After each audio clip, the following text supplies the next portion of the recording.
இப்போ பார்க்க போகிற கான்செப்ட் என்ன அப்படின்னா ப்ராப்ஸ் அப்படிங்கிறது தான். ஸோ ப்ராப்பர்ட்டிஸ் அப்படின்றது இந்த ஃபங்க்ஷன்ஸ்லாம் நம்ம ஆர்குமெண்ட்ஸ் மாதிரி யூஸ் பண்ணுவோம் இல்லையா.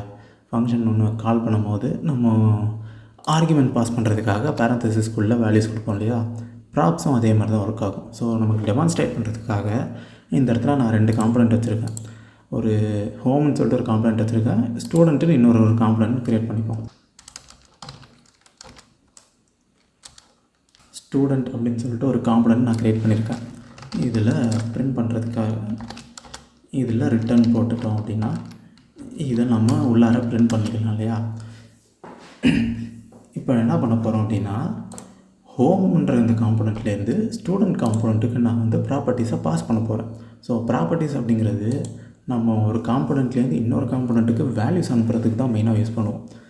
ஓகேவா. அதாவது இதுதான் வந்து இப்போது ஹோம்ன்ற காம்பனண்ட்லேருந்து ஸ்டூடெண்ட்ன்ற காம்பனண்ட் நான் சென்ட் பண்ணுறேன் அப்படின்னா ஹோமுங்கிறது என்னோட பேரண்ட் காம்பனண்ட்டாக இருக்கும், ஸ்டூடெண்ட் என்னோட சைல்டு காம்பனண்ட்டாக மாறிடும். ஓகேவா. ஸோ இப்போ இதில் வந்து நான் ஸ்டூடெண்ட் காம்பனண்ட்டை கால் பண்ணுறேன். அதுக்கு முன்னாடி இம்போர்ட் பண்ணுவோம். ஃபஸ்ட்டு இம்போர்ட் பண்ணிட்டு அப்புறம் தான் கால் பண்ணுவோம். ஸோ இம்போர்ட் பண்ணியாச்சு. உள்ளார ஸ்டூடெண்ட்டுங்கிற காம்பனண்ட்டை கால் பண்ணுறோம். கால் பண்ணிட்டு இப்போது இப்படி க்ளோஸ் பண்ணிட்டு உள்ளார என்ன பண்ண போகிறோம்னா இந்த இடத்துல தான் நம்மளோட ப்ராப்பர்ட்டிஸை கொடுக்க போகிறேன். ஸோ ஸ்டூடெண்ட்டுக்கு வந்து இப்போது நேமு ஏஜ் ரெண்டுத்தையும் கொடுப்போம். நேம் அப்படிங்கிறத ஈக்குவல் டு போட்டு கோட்ஸ் உள்ளார என்னோடய நேமை கொடுக்குறேன். அண்ட் ஸ்பேஸ் மட்டும் விட்டு ஏஜ் அப்படிங்கிற இன்னொரு ப்ராப்பர்ட்டியை கொடுக்குறேன். இதுக்கு ஈக்குவல் டு போட்டு அண்ட் நம்பர்ஸ் அந்த மாதிரி வேல்யூஸ் எல்லாம் நம்ம கர்லி பிரேசஸ் உள்ளார தான் கொடுப்போம் ப்ராப்பர்ட்டிஸில்.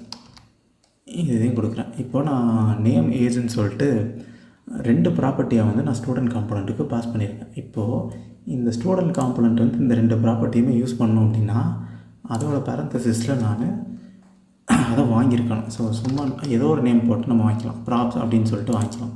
இப்போ ப்ராப்ஸ்ன்னு வாங்கிட்டோன்னா நான் இதை உள்ளார பிரிண்ட் பண்ண போகிறேன்.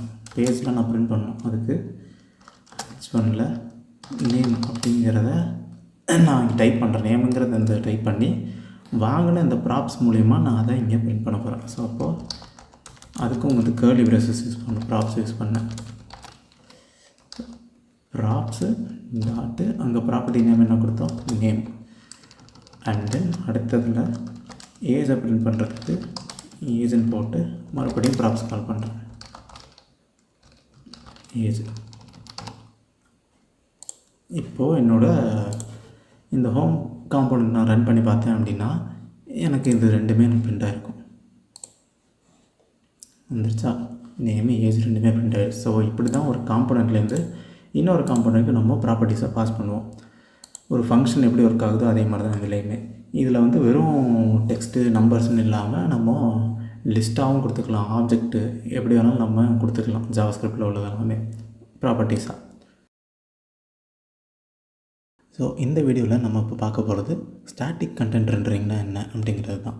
ஸோ ரியாக்ட்லேயும் நெக்ஸ்ட்.js-லேயும் பேக்ரவுண்டில் எப்படி நம்ம பேஜ் வந்து ரெண்டர் ஆகுது அப்படிங்கிறதுக்கான ஒரு டிஃப்ரென்ஸ் இருக்குது. அந்த நெக்ஸ்ட்.js-ஓட எல்லா அட்வான்டேஜஸுமே வந்து இந்த பேக்ரவுண்டில் நடக்கிற ரெண்டரிங் ப்ராசஸ்னால தான். ஸோ அதில் என்ன டிஃப்ரென்ஸ் அப்படின்னு பார்த்தோன்னா ஃபர்ஸ்ட்டு ரியாக்டில் நமக்கு எப்படி ரெண்டர் ஆகுது அப்படிங்கிறத தெரிஞ்சுக்கணும். ஸோ ரியாக்டில் நமக்கு கிளைண்ட் சைடு ரெண்டரிங் அப்படிங்கிற ஒரு விஷயந்தான் நடக்கும் பேக்ரவுண்டில். கிளைண்ட் சைடு ரெண்டரிங்னால் என்ன அப்படின்னா நம்மளோட ப்ரௌசர் இருக்கு இல்லையா, நம்மளோட ப்ரௌசரில் தான் வந்து எல்லா ரெண்டரிங்குமே நடக்கும், இந்த UI காம்பனண்ட்ஸ் எல்லாமே. ஸோ இப்போது ஒரு கிளைண்ட் ரிக்வெஸ்ட் இருக்குது, நம்ம ப்ரௌசரில் ஏதோ ஒரு காம்பனண்ட்டை கிளிக் பண்ணுறோம் அப்படின்னா அந்த கிளைண்ட் ரிக்வெஸ்ட்டை நம்மளோட ரியாக்ட் ஆப் இருக்கக்கூடிய அந்த சர்வர் இருக்குல்ல, அந்த சர்வர் நமக்கு ஒரு எம்டி பேஜ் HTML தான் ஃபஸ்ட்டு கொடுக்கும். ஸோ ஃபர்ஸ்ட் ப்ராசஸே அதுதான். ஸோ நம்ம கிளைண்ட் அப்படிங்கிறது என்ன, நம்மளோட ப்ரௌசர் தான் இல்லையா. இந்த ப்ரௌசர் ஒரு ரெக்வெஸ்ட் கொடுக்குது அப்படின்னா அந்த ரெக்வெஸ்ட்டுக்கு ஒரு எம்டி பேஜை எம்டி HTML பேஜை தான் இந்த ரியாக்ட் ஆப் நமக்கு கொடுக்கும். ஏன் அப்படின்னா இந்த எம்டி HTML பேஜை கொடுத்துட்டு நம்மளோட ப்ரௌசர்லேயே வந்து எல்லா ஜாவாஸ்கிரிப்ட் டவுன்லோட் பண்ணுறது அண்ட் தென் மற்ற UI காம்பனண்ட்ஸ்லாம் எனக்கு ரன் ஆகி அப்புறம் தான் எனக்கு ஜென்ரேட்டே ஆகும். ஓகேவா. ஸோ மொத்த ரெண்டரிங் வேலையுமே வந்து நம்மளோட ப்ரௌசரில் தான் நடக்கும். இது ரியாக்டில் டிஃபால்ட்டாக எனக்கு இப்படி தான் நடக்கும். இது நடக்கிறதுனால எனக்கு என்ன பிரச்சனை அப்படின்னா ஸ்லோவாக இருக்கும். அந்த ரெண்டரிங் ப்ராசஸ் ஃபுல்லாகவே நம்மளோட கம்ப்யூட்டரில் தான் நடக்குது, நம்மளோட ப்ரௌசரில் தான் நடக்குது அப்படிங்கிறதுனாலேயே ஸ்லோவாக இருக்கும். அதுதான் வந்து ப்ராப்ளம். ஸோ இனிஷியல் லோடிங் வந்து ரொம்ப ஸ்லோவாக இருக்கும். எஸ்சிஓ அதாவது சர்ச் இன்ஜின் ஆப்டிமைசேஷன் இருக்கு இல்லையா, நம்மளோட நெக்ஸ்ட்.js-ஓட மெயின் அட்வான்டேஜே அந்த சர்ச் இன்ஜின் ஆப்டிமைசேஷன் தான். அந்த எஸ்சிஓவே வந்து ஏன் ரியாக்டில் எனக்கு ஸ்லோவாக இருக்குது அப்படின்னா இந்த கிளைண்ட் சைடு ரெண்டரிங் ப்ராசஸ்னால தான். அண்ட் மூணாவது ப்ராப்ளம் என்ன அப்படின்னு பார்த்தோன்னா பர்ஃபார்மன்ஸும் வந்து அடி வாங்கும். இந்த லோ அண்ட் டிவைசஸ்லாம் இருக்கியா, கம்மியான ஹார்ட்வேர் உள்ள, அதாவது கம்மியான ஸ்பெசிஃபிகேஷன்ஸ் உள்ள ஹார்ட்வேர்லாம் இருக்கும் இல்லையா, அந்த மாதிரியான மொபைல் ஃபோன்ஸாக இருக்கட்டும் இல்லை பிசிஸாக இருக்கட்டும், எல்லாத்துலேயுமே வந்து பர்ஃபார்மன்ஸ் வந்து புவராக இருக்கும். இதுதான் வந்து எனக்கு ப்ராப்ளம்ஸ் இதனால், இந்த கிளைண்ட் சைடு ரெண்டரிங்னால். இப்போது இதுவே வந்து நம்மளோட நெக்ஸ்ட்.js-ல என்ன நடக்குது அப்படின்னா ப்ரீ ரெண்டரிங் அப்படிங்கிற ஒரு இதுதான். ப்ரீ ரெண்டரிங் அப்படிங்கிறது ஆல்ரெடி எனக்கு ரெண்டர் ஆகிரும். HTML பேஜ் ஃபுல்லாகவே எனக்கு ரெண்டர் ஆகி அந்த ரெண்டரான HTML பேஜ் தான் வந்து எனக்கு ப்ரௌசருக்கு வரும். இப்போது இந்த கிளைண்ட் சைடு ரெண்டரிங்கில் எனக்கு ரியாக்டில் என்ன நடக்குது, இப்போ இதான் வந்து என்னோடய எக்ஸாம்பிள் HTML பேஜ்னு வச்சுக்கோங்க. நமக்கு இந்த index.html சொல்லிட்டு எனக்கு ஒரு ஃபைல் இருக்கும் இல்லையா நம்மளோட ஆப் ஃபோல்டரில், இந்த சோர்ஸ் ஃபோல்டரில். அந்த இது வந்து இப்போது ரூட் காம்பனண்ட் அதில் தான் இருக்கும். அந்த ரூட் காம்பனண்ட்டை ஐடின்ற ரூட்டுங்கிற ஒரு ஐடி இருக்கக்கூடிய அந்த காம்பனண்ட் தான் எனக்கு ரன் ஆக ஆரம்பிக்கும் இல்லையா, அதுலேருந்து தான் எனக்கு மொத்தமாக ரன் ஆக ஆரம்பிக்கும். இப்போது இந்த HTML பேஜே எனக்கு இந்த மாதிரி தான் டிஃபால்ட்டாக எனக்கு ஸ்டார்டிங்கில் சர்வர் எனக்கு சென்ட் பண்ணும் ப்ரௌசருக்கு. அதாவது எம்டியாக ஒரு ஒன்றுமே இல்லாமல், பாடி ஒன்றுமே இல்லாமல் இந்த மாதிரி தான் எனக்கு சென்ட் ஆகும். இதுக்கப்புறமா தான் எனக்கு ஃபுல்லாகவே ப்ரௌசர் சைட்லேயே ரெண்டராகி உள்ளார எல்லாமே ஆட் ஆகும். இப்போது ப்ரீ ரெண்டரிங்கில் என்ன நடக்குது, அதாவது நெக்ஸ்ட்.js-ல எப்படி நடக்கும் அப்படின்னா எனக்கு மொத்த ரெண்டரிங் ப்ராசஸுமே வந்து சர்வர் சைடே கம்ப்ளீட் ஆகிடும். ஓகேவா, நெக்ஸ்ட்.js இனிஷியலாகவே வந்து HTML எனக்கு க்ரியேட் பண்ணி அதிலே வந்து ஜென்ரேட் பண்ணி ஸ்டோர் பண்ணி வச்சுக்கும். ஓகேவா, ஸோ ஸ்டோர் பண்ணி வச்சுருக்கு அப்படிங்கிறதுனால என்ன ஆகுன்னா எப்போல்லாம் எனக்கு வந்து ஒரு ப்ரௌசருக்கு ரெக்வஸ்ட் வருதோ அப்போல்லாம் அந்த HTML பேஜ் வந்து சென்ட் பண்ணிக்கிட்டே இருக்கும். எனக்கு ரெண்டர் பண்ண வேண்டிய அவசியமே இல்லை. அதுக்கப்புறம் ஒரு தடவை ரெண்டர் பண்ணி அதை ஸ்டோர் பண்ணி வச்சுக்கிறது சர்வர் சைட்லேயே.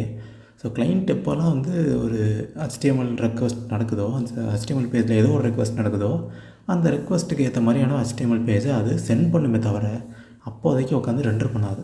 ஸோ இதனால் எனக்கு ஃபாஸ்ட்டாக இருக்கும் பேஜ்.